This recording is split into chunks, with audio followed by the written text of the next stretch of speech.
Udumo kuNkulunkulu kweliphezulu nokuthula emhlabeni kubantu abathokozelwa nguye. Baba uNsibanda ukubingelela undlalifa izulu. Ngithi uJesu Kristu inkosi. Siyambonga uNkulunkulu wethu kakhulu, samdumisa bangcwele ngesikhathi akasipha sona ukube siphinde sihlangane. Siyabonga kakhulu.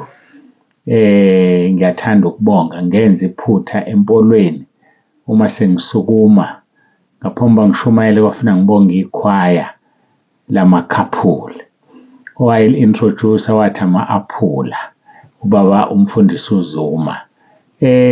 Laculo leliya khwaya madoda, abantu abadala, amakhaphula akhulile bacula kamnandi. Ngethemba nizwile, nibonile ku-YouTube. Siyambonga kakhulu uNkulunkulu. Ngiyacela ningixolele kakhulu nina enanicula kwakufanele ngimncome, hhayi ngoba angazi ukubeka kanjani, kodwa nacula kahle, ngiyanincoma namanje. Laleleni umculo wabo, nizowuthola ku-YouTube, niwuthole ku-WhatsApp. Ikhwaya lasempolweni, empolweni ikhwaya.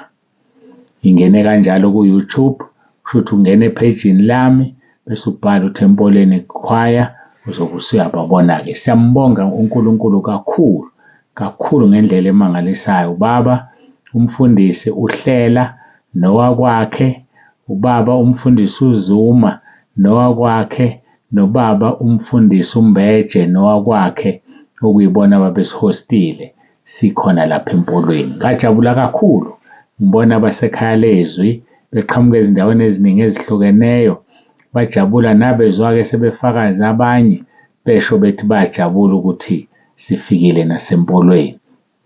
Siyambonga uNkulunkulu kakhulu ngobaba umfundisi uMbeje, okuyena uNkulunkulu wakubeka enhlizweni yakhe. Kwase kusethwa-ke usuku, kwase kuyayiwa-ke khona. Siyambonga ngendlela emangalisayo uNkulunkulu. Bakhonzela-ke edolobheni ubaba uMbeje, usho njalo ukuthi bakhonzela edolobheni laphaya eMshwathi. Ayibona kusengithi eMshwathi, kodwa igama lithe wakhonzela edolobheni. Imina enga-assume, imina engacabanga ukuthi laphaya eNew Hanover. Kusangenzeka ukuthi mina ngicabanga iNew Hanover kanti bakhonzela eMaritzburg. Angazi, kodwa useyokulungisa-ke naye ngoba uzolalela angizwe, kodwa yena wathi bakhonzela edolobheni. Siyambonga-ke kakhulu uNkulunkulu ngani nonke enanikhona ngesonto. Sinibonge nani enalalela ku-WhatsApp nabuka ku-YouTube. Saphatheka kahle kakhulu ngendlela emangalisayo. Saze sahamba late, abazalwane sixoxa nabo bengasathandi sihambe, sekumnandi. Nathi sasesiphoqwa isimo kwasekumnandi, sahamba late ngendlela emangalisayo. Kodwa phezu kwakho konke sibonga bonke ababakhona, baba umfundisi uSibiya owayeza nebandla lakhe, babehamba ngebhasi elincane. Mangithi ibhasi elincane shuthi akulona iQuantum, ngaphezulu kweQuantum. Wafika nabazalwane. Siyambonga uNkulunkulu kakhulu, bonke nje ababekhona. uNkulunkulu anibusise, uNkulunkulu anibiyele. Siyabonga kakhulu, udumo lonke silinikeza yena lumfanele.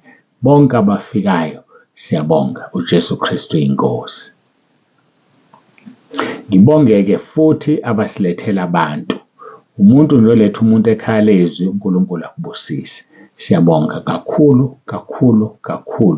Liyakhula ikhaya lezwi, noma ngezinye izikhathi kugcina abantu abafikile begwinywa abaphumayo.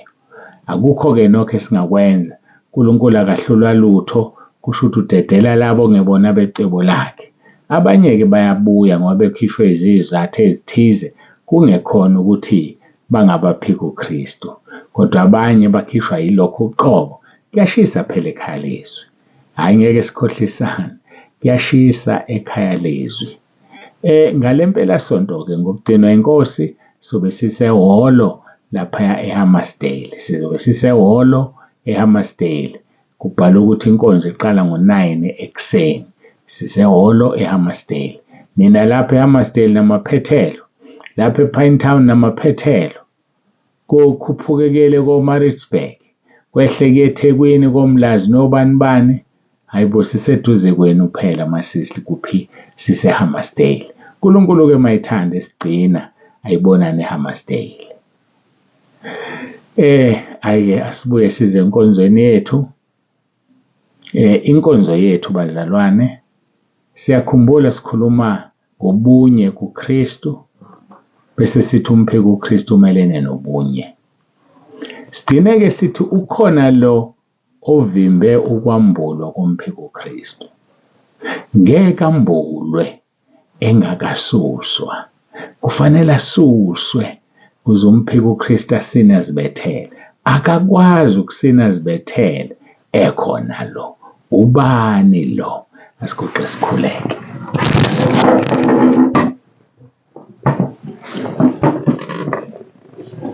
Baba ongcwele, Baba olungileyo, uNkulunkulu wethu nomusa, siyathobeka phambi kobuso bakho, siyabonga uthando sithande ngalo sihlanganisana namhlanje. Siyabonga akekho uNkulunkulu ofana nawe, akekho njengawe. Kanti ibandla lakho ezindaweni zonke ezihlukene lilalele le nkonzo. Abanye bayilalele bengawani, abanye beyimindeni, kuyahlukana kodwa ekugcineni bonke bayilalele. Ngiyacela ubabusise, bapha amandla ukunqoba, balenze izwi lakho ngegama elinamandla leNkosi yethu uJesu Kristu ophilayo. uJesu Kristu yinkosi. Amen.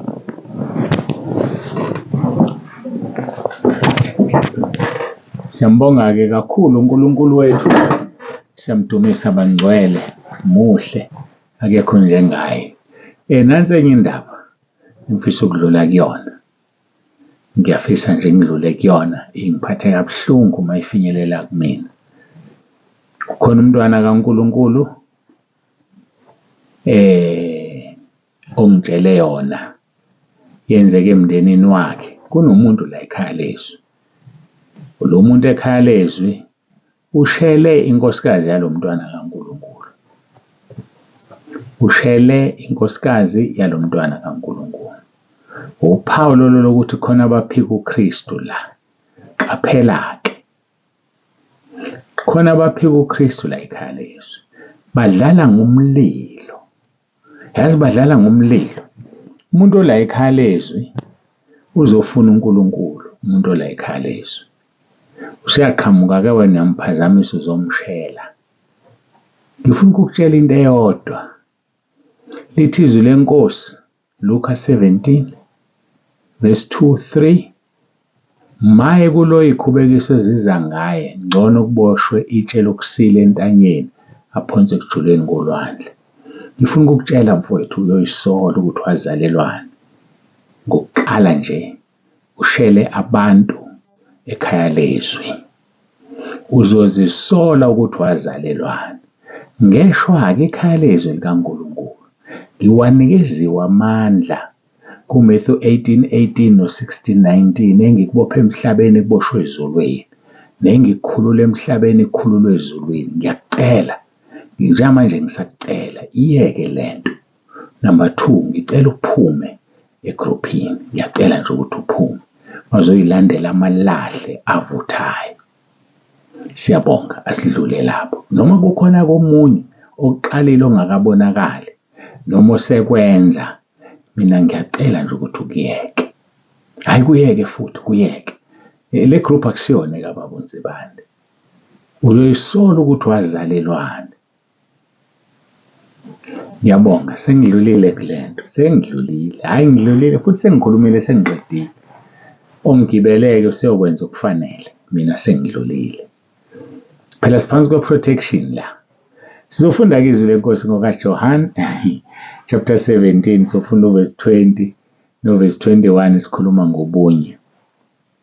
Uthi uverse 20, angiceleli laba bodwa, kepha nalaba abakholwa yimi ngezwi labo, ukuze bonke babe munye njengalokhu wena Baba ukimi nami ngikuwe, kuba nabo babe kuthina, ukuze izwe likholwe ukuthi wena ungithumile. Yazi uma ngisafunda le ndaba ngikhumbula lento esisanda ukukhuluma ngayo. Ubufebe babaseKorinte ethi uPawuli, umoya wami nomoya wena uhlangana onjalo anikelwe kuSathane, kukho ukubhubha kwenyama, ukuze umphefumulo wakho usindiswe. Liyafika nje ngenxa yale ndaba engiqeda kuyikhuluma.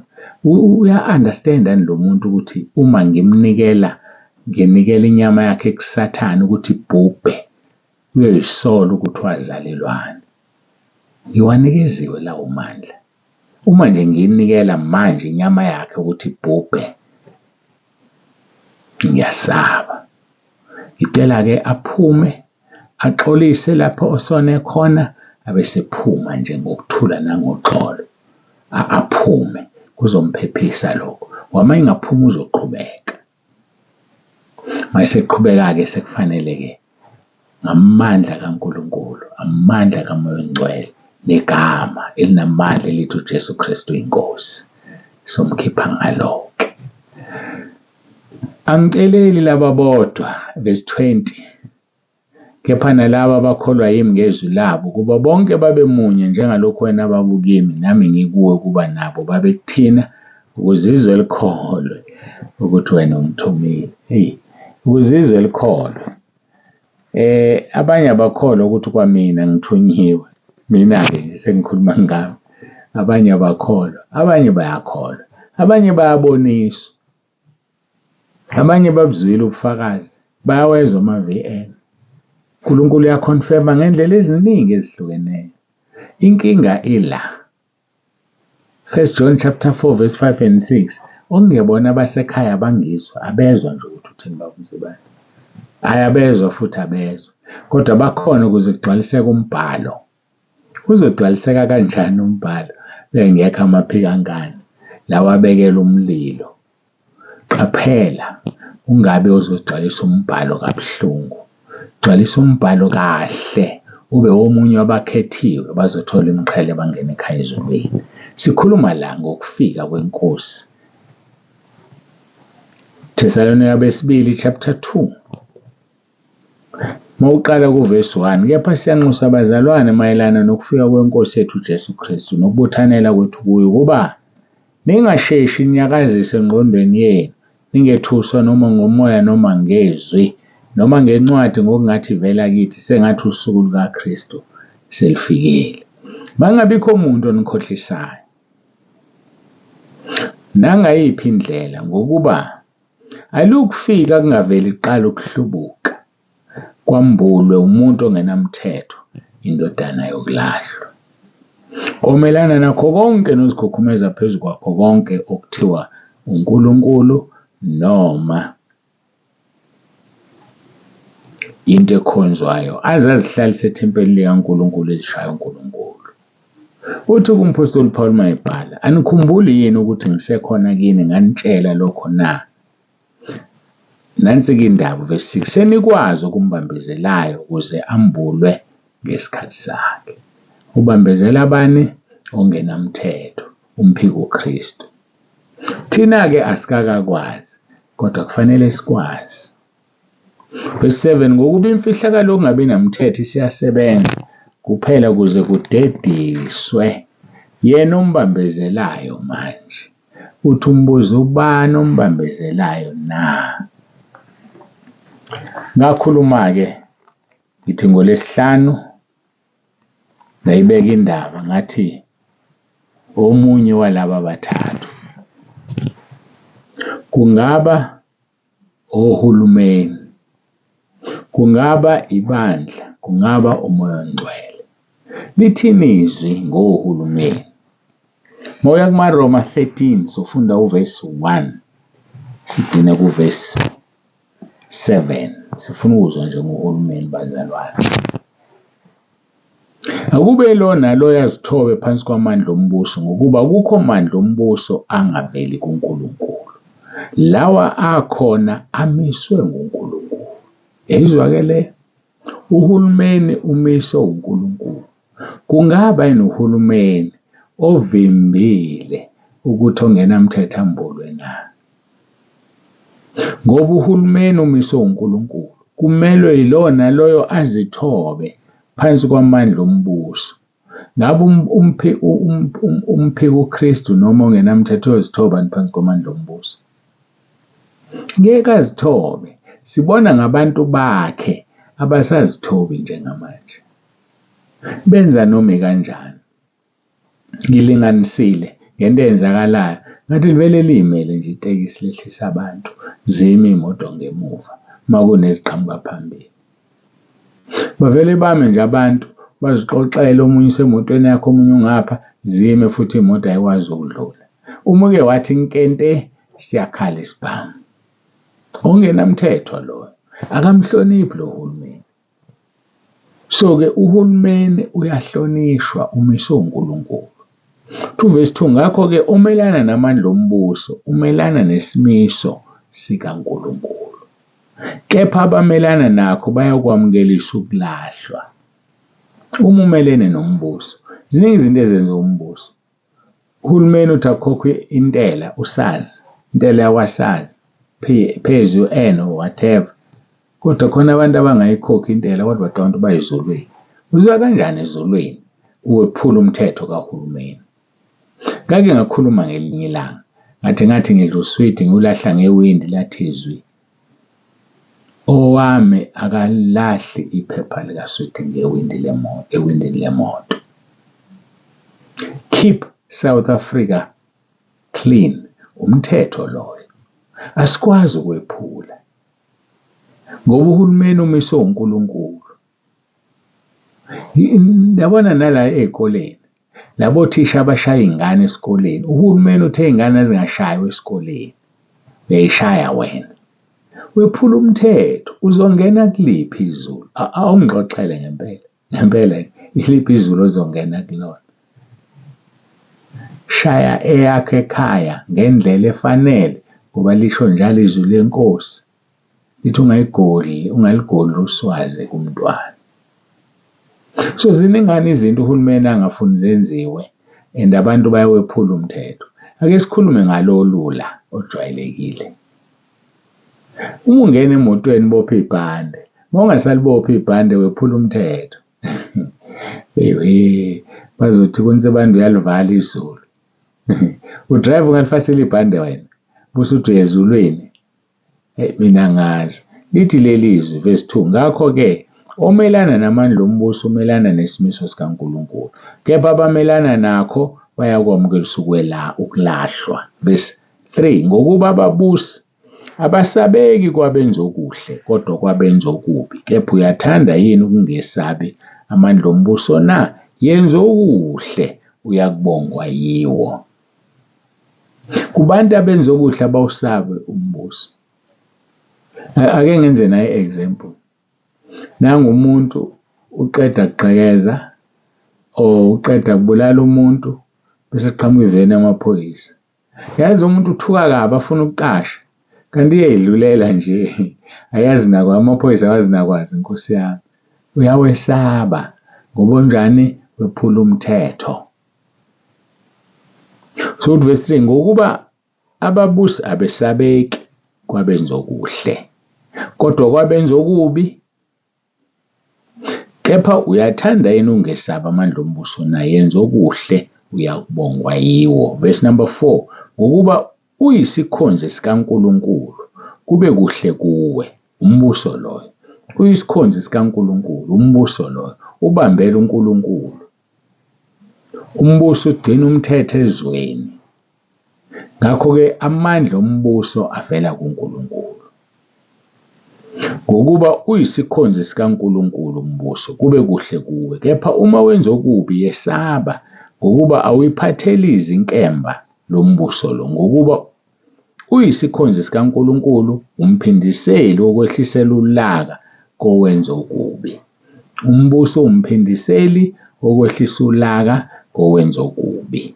Verse number 5, ngalokho kuswelekile ukuwuthobela, kungabi kuphela ngenxa yolaka kodwa nangenxa kanembeza. Nanso-ke sindaba. Uthobela umbuso. Hhayi ngoba ngenxa yolaka. Yabona ufasa ibhande ngoba usaba ithikithi. Cha, musufasa ibhande ngoba usaba ithikithi. Kodwa fasa ibhande ngenxa kanembeza. Baningi abantu abazolahlela unembeza. Baningi. Awuyeki ukushaya umuntu ngoba usaba ukuboshwa, uyeka ukushaya umuntu ngenxa kanembeza. Awuyeki ukunukubeza abantu besifazane ngoba usaba ukuboshwa. Uyeke ubanukubeza ngoba ngenxa kanembeza okutshela ukuthi kumbi lokhu isono lesi.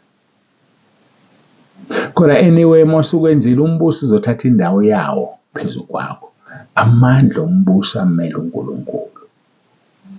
Verse number 6, ngokuba ngenxa yalokho nikhipha intela, ngokuba bayizikhonzi zikaNkulunkulu ezikhuthalela khona lokho. Yezwa? Uhulumeni kusezweni ukuthi asikhiphe intela, khokhi phezu kusezweni. Verse number 7, nikani bonke okubafaneleyo intela, kofanele intela, inkokhiso kofanele inkokhiso, ukwesaba kofanele ukwesatshwa, udumo kofanele udumo. Kukhulunywa ngohulumeni. So-ke uma uyilalela yonke lento, cha, uhulumeni akazovimba, angeke amvimbe ongenamthetho. Kodwa besifunda nje sim-understanda. Ngiyathanda futhi sibuke olunye uhlangothi lukampostoli uPetro ukuthi uthini ngohulumeni umpostoli uPetro. 1 Peter chapter 2 verse 13. Uthini uPetro ngohulumeni? 1 Peter chapter 2 verse 13. Isihloko sakhona sithi ukuthobela izimiso zabantu ngenxa yenkosi. Verse 13. Thobelani izimiso zonke zabantu ngenxa yenkosi, nokuba kuyinkosi njengokuba ingomkhulu. Siyazithobela zonke izimiso zabantu. Into emiswe umuntu, ngamagama nje kade kuyovotwa nje izimiso zabantu. Akakaziwa ukuthi ubani mongameli noma sekuyaziwa ngazi angilalela le. Kodwa ngizwela ndlebe enye ukuthi ngathi ngomhla 14 kufuneka uhulumeni aqala asebenze. Kodwa-ke lithi leli zwi thobelani izimiso zonke zabantu. Thobela ikhansela, ithobela induna, izimiso zabantu lezo. Ziwanikezwe uNkulunkulu amandla. Uma ungakwenzi lokho, ngiyadabuka ukukutshela ukuthi ngeke uye ezulwini. Ulindelwe umlilo ozoqeda amaphikankani. Verse 14, nokuba kungababusi njengokuba bethunywa yiyo, ukuze bajezise abenza okubi, babonge abenza okuhle. Ngokuba injalo intando kaNkulunkulu kuba ngokwenza okuhle nithulise ukungazi kwabantu abayiziwula. Ayike, sesilalelile sezwa amavesi ngohulumeni. So kulaba abantu abathathu sithe ovimba umphiko uKristu, kungaba uhulumeni, kungaba umoya ongcwele, kungaba ibandla.